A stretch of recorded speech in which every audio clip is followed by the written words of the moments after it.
ক্লান্ত আতাউর রাত অনেক করে বাড়ি ফিরল। সারাদিনের কাজের ধকল তার চোখে মুখে স্পষ্ট।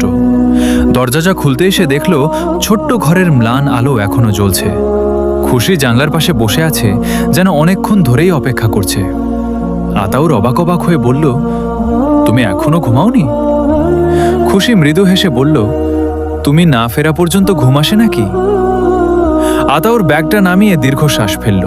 তার শরীর ক্লান্ত, কিন্তু খুশির কণ্ঠ শুনে বুকের ভেতর অদ্ভুত শান্তি নেমে এলো।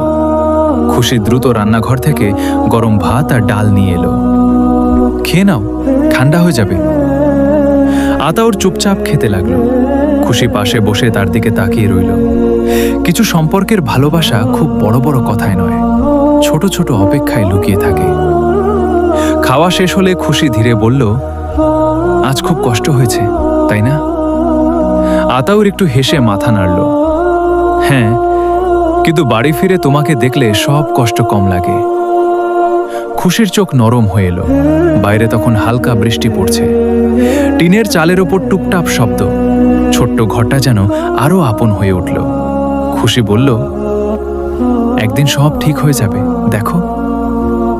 আতাউর তার হাতটা ধরে বলল, সব ঠিক হয়ে গেছে, কারণ তুমি আছো। তারপর দুজনেই নিঃশব্দে বসে রইল। ক্লান্ত রাতের ভেতর সেই ছোট্ট ঘরটায় ভালোবাসার উষ্ণতা ধীরে ধীরে ছড়িয়ে পড়ল।